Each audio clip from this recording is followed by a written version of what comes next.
All right, so welcome everyone. We're here at Gunya on the Road at Happy Days Festival, and we're with Dax. And so Dax is going to take us down the rabbit hole. And yeah, I won't introduce what we're going to do, we'll just do it.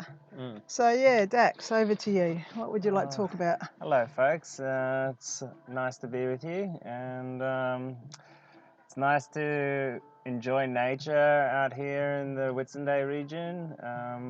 It's so nice to connect with the land and with the people and sleep on the earth and reset your body clock and all this stuff. It really reminds me of you know listening to your body and listening to nature and how things flow and when is the right time to look after yourself. And it's very, very nice to just reconnect. And speaking of reconnecting, I finally come back up in North Queensland after a long period of time, and it's really nice to connect with the indigenous mob up in Cairns region. Just walking around, chatting with people, and I'm always fascinated to hear them coming up with stories of ancient magic and the way that they see things, and it's really interesting to me because white people have often just brush that stuff aside as fairy tales and whatnot. But as more of us are starting to awaken to our spiritual nature, we're realizing that these things that we thought were fairy tales, these legends, maybe once upon a time came from real truths. And the indigenous people are still really connected to that truth, and I think it's definitely time for us to start lending an ear to that and reconnecting to their ancient wisdom. And obviously there's a lot of trouble in different communities because of various basically they're a new civilization to the idea of addictive substances. So, things like cigarettes and alcohol and things can cause a lot of trouble in indigenous communities, where they were always in a position to just give what they have, because they're in indigenous language. There is no word for please or thank you, because it's expected of you to give what is needed for the other person to have what they need. And now for the first time it's come into their culture where there's things that you want more than you're willing to give, and that creates new lessons and temporary trouble. Disharmony. But they're all lessons in the end, and it's how we grow together and learn how to govern ourselves, our own minds, our own spiritual bodies. But I think it's interesting now with a lot of the young crowd reconnecting with their own spiritual nature, and as I find we're coming in contact with the indigenous people again, we're sharing that magic, from different lineages of what happens, and it's really, really fun and really interesting to share that. And And what issues are you finding that the mobs are dealing with in Cairns as you're spending time with them? Well, I'm pretty new to it yet, so I can't say I know it too well, but just some of the main ones would be sugary foods. So a lot of them end up spending their money on things that are enjoyable, which is sugary things, or so. Sugars don't work really well with indigenous people. Their constitution isn't used to it, and it ends up in a lot of diabetes and stuff like that. Wheat and processed foods and stuff doesn't really sit well with them or us or anyone really, because of the amount of toxins in the food, because wheat and all these things are sprayed with Roundup and other things that your body has to try and now eliminate. And when this happens, this just causes inflammation and all sorts of disharmony, and then this eventually comes out as emotional problems and, you know, cultural problems, but, you know, in the end, like, it comes down to a disconnection from land, food, and it manifests in all the problems that we have now. So I think an important part of it is, like, you know, sharing that information of like clean food, clean living, and like listening to our bodies and healing ourselves. And yeah, I find the idea really like inviting to sort of share and come together with the indigenous people to, you know, like inspire each other to like get everyone's health up, you know. And I would love to see more festivals with indigenous people and white people having a good old boogie down, and but also like sharing healing modalities and stuff like that. So yeah, I find it, you know, interesting pointing at this time up north here where there's so many different cultures coming into the mix and sharing ideas up here. So yeah. Yeah. Are we going to talk about a little bit about these higher energetic healing modalities Yeah, and let's like get where into they... the energetic healing, because we know in our frequency with that last eclipse that we did slip into the 5D, that there is now not majority, but there is a group consciousness in the 5D now. That's without hesitation, we can say that. So energetic healing, you know, will step up a notch. So what have you got on energetic healing? Well, you know, exploring with plant medicines over the last few years, me coming from a medical background, was always quite skeptical about energy healing and stuff like that. I always found it kind of like airy-fairy and like didn't quite understand it. And then one day I experienced it just by accident, and then I was like, well, wait a minute. I can see lightning bolts coming out of my fingers going into someone's body, and at the same time, they say they can feel my hand inside their body. And at the same time, I can see through their skin into their organs and stuff. And then I was like, whoa, what is this? And then I'm like, oh, this could be that Reiki thing. And I started looking into Reiki a little bit more, and got a little bit of training, and then I realized, you know, training aside, that's just formalities. Really, it comes down to feeling and intuition, you know, like when I put my hands over someone, they are guided where they need to go. I don't even think about it. Sometimes the spirits will just grab my hands and put them where they need them to be. And I just have to get my mind out of the way and basically just go, all right, yeah.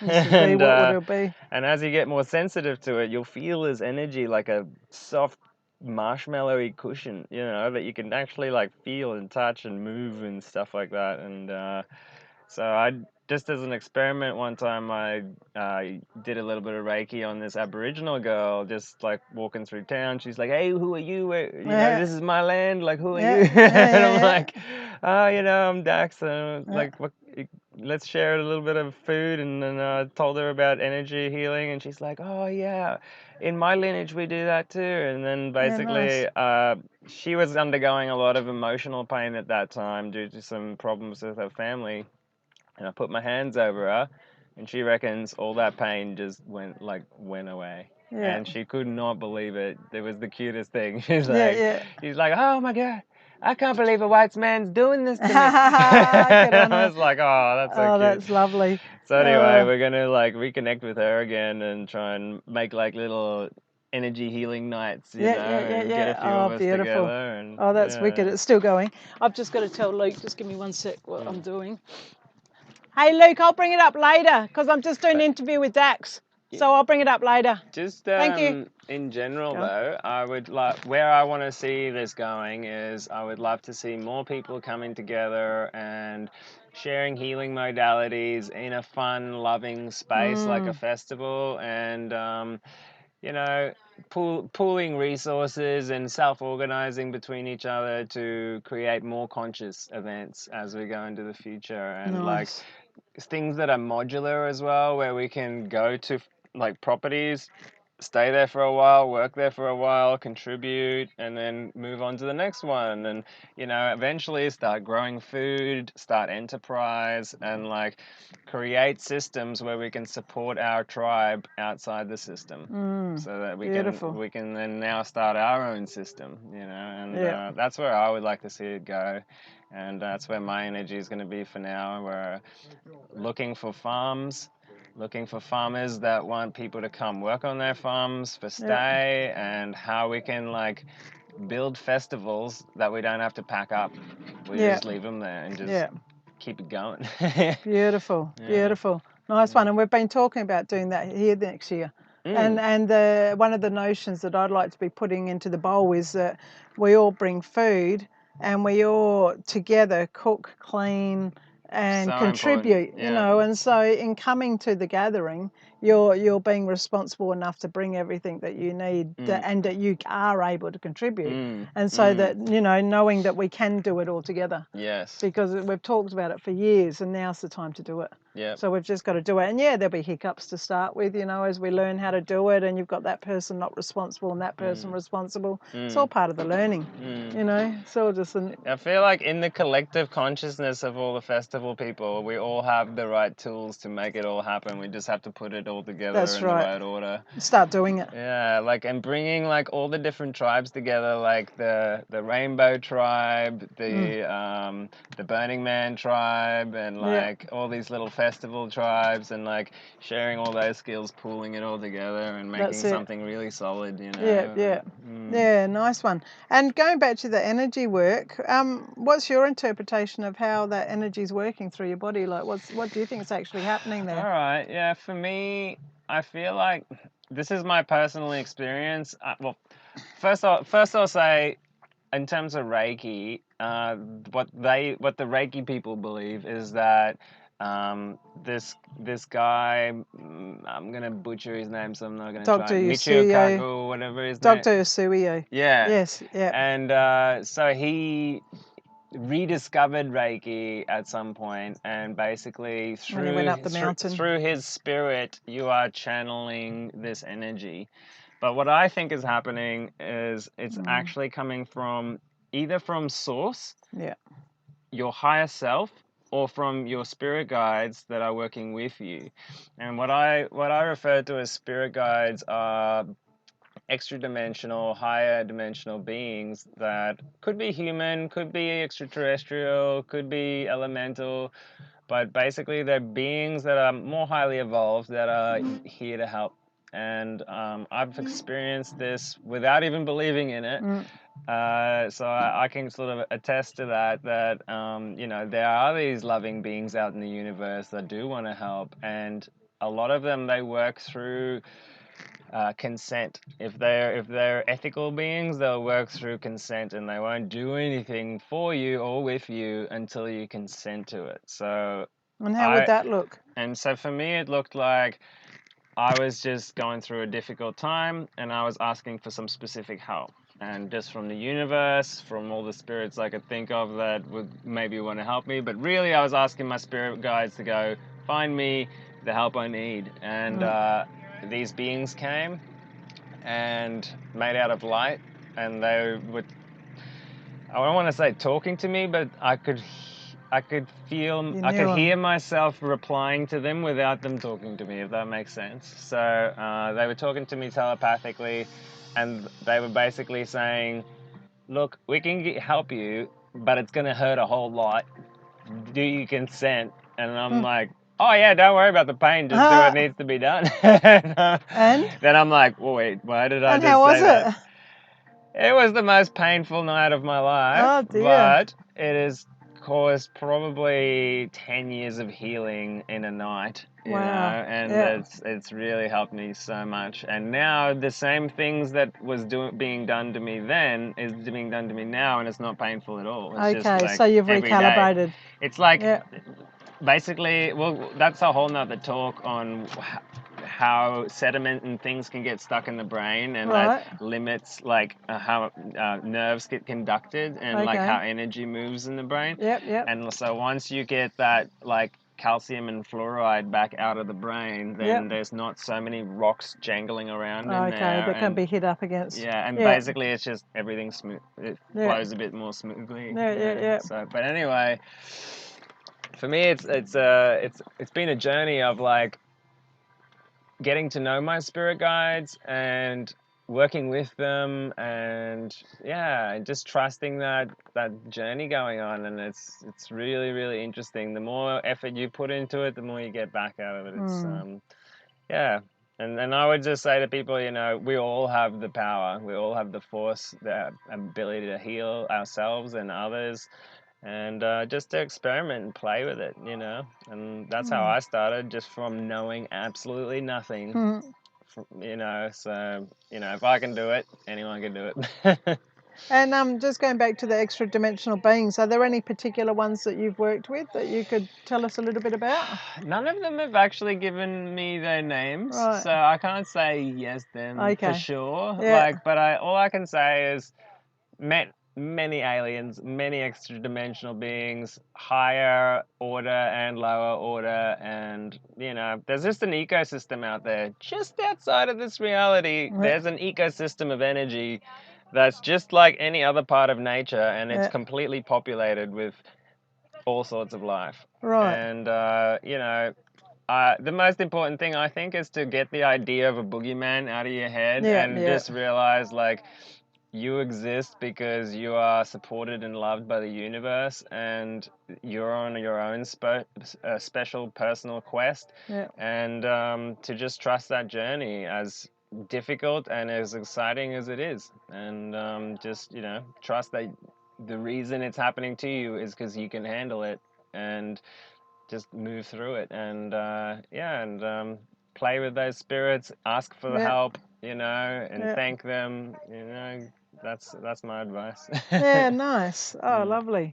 And so you're going to be working on, doing your walk and doing your healing work, and establishing some more, or being a part of more gatherings. Nice. So over the next year, we're hoping to do a little healing gathering at the very least up in Cairns. Excellent. And hopefully we can develop that into a little festival one day. So if people want to get in contact with you, what's the best way to contact you? Maybe just start on Facebook for now. Dax Schultz on Facebook. But and then we'll figure out other ways to communicate from then. I'm looking to establish new ways for us festival people to communicate that's not so mainstream. So that we can just be normal again. I know Line. I know Eddie uses Line, Telegram. Yeah, but Minds.com is a really awesome new social media platform that's just as good as Facebook. But it's open source, fully encrypted, and you get your own crypto wallet. You can monetize your content. So if you had a podcast on there, you can actually get paid for people watching your content on there. M-I-N-E? M-I-N-D-S, Minds. Minds.com. Okay, fantastic. Well, I've got you. What do you know about cryptocurrency? Well, it's very exciting. Cryptocurrency is the way of the future, really. Like, the world is now currently being transitioned, I believe, from the old money system to the new money system. And really, the same people that was behind the old money system is behind the new money system, of course. But there's a wild card in there, as we've seen recently with Dogecoin and stuff like this, how, like, just a joke can turn into a powerful movement, and that has made a lot of the power slip from the fingers of the powers that be. So it's teaching us how to navigate fiat currency, which is a currency that has no intrinsic value. So we're just assigning it a value, and we're learning how to navigate when those values go up, and depending on people's emotions and stuff like this. So, I'm not massive on trading cryptocurrency, but I'm massive on investing in cryptocurrency. I like to research it really well, find cryptocurrencies that my heart agrees with, and then I'm like, I want to Yeah. see this work, and I'll invest a little bit of money that I'm willing to lose. Yeah. No more than willing to lose, and then basically just check what it again in happens. a year or two. Yeah. Some of those have turned out pretty well. And like Yeah. I've turned $500 into 20 grand, lost half of it again, but then made half of it back up, and it's just literally from just putting money and forgetting about it. Perfect. Yeah. And with your knowledge of the internet, I mean, the internet's always been a field that's been maybe loose and you know, we don't really know who runs the internet or anything. What was your knowledge of that? So yeah, it's going to be an interesting time now, because the backbone of the internet was kind of run by big telecommunications companies like Telstra, IT&T, things like that. They have the underwater networks going between continents and satellites and so on. Big infrastructure, right? Yep. But now, for the first time, it's getting put back into the people's hands, kind of, which is Elon Musk's new thing with the Skylink. Skylink, yeah. So they've put these orbiting satellites up around the planet that have 5G, and basically everyone is going to be able to basically connect to this 5G network anywhere on the planet. Right. And therefore... Free of charge. Well, no. In the beginning, it'll be expensive because, you got to pay for the satellite connection, the dish and whatnot. Yep. And, it's kind of like the Tesla cars and stuff. Like in the beginning, it'll be more expensive till they get it up and running, and then it'll get cheaper and cheaper and cheaper as more people start using it. And so why would people choose that rather than what's up already? Well, there's going to be greater coverage, faster speeds, because it's basically light speed. Yep. There's lasers between the satellites communicating at light speed, and basically it just can be anywhere and always have internet. Even out in the middle of Africa, in the bush and anyway. Because you hear the negative connotations of 5G, and do you know anything about that? I know a little bit about that. So 5G, it was in the military known as millimeter wave technology, and basically it emits a field of energy where the wavelengths are really rapid. And because of that, they could easily track how fast a missile is moving and a target is moving at the same time. So the data rates are really fast, so they can, communicate that data really easily and quickly. At the same time, they can get really high resolution because of the frame rate of millimeter resolution of where an object is. The downside of that is there is the potential that they could track everything that the Wi-Fi hits. But look, that's almost inescapable at this point in my mind. Like, what is it? Microsoft is putting up those spy cameras in the satellites in the next 2 years anyway. There's going to be those satellites that can see through walls. So like, there's not going to be any hiding anymore from anything. And how about the energy that 5G emits? That's another thing I've heard people saying, that energy beaming down EMFs on us. What was your knowledge of that? I'm still looking into that. I think if you're close to the source of energy, then maybe that could be a problem. But if you're far away, like 5G doesn't actually travel that far into anything. Like it can't even go through glass, for example. Oh, okay. So like it shouldn't be that bad for you, as far as I can tell for now. Yeah. But I have heard stories of like towers going up and some wildlife going crazy, and but at the moment I'm still looking into it. Yeah. I'm not super concerned about it unless you're close to a tower or something like that. Yeah. But in general, I think if it's coming from space, stuff like that, it shouldn't be any different from Wi-Fi normally, But I will keep researching and find out. Because, Yeah, nice. But so as we're going into the future, I think it's important to realize, it is going to be harder to not get tracked by society, the authorities, whatever. So let's figure out ways that we can happily be tracked, but still radiate out positivity and good vibes, and let them track that good vibes. Let's make the use of like these new tools in the best way we can to help set us and our family Sure. free, you know. So I Yeah. think that's the key here, is like, let's use what we've got and make the most out of it, so we can set up Yeah. things in place that Yeah.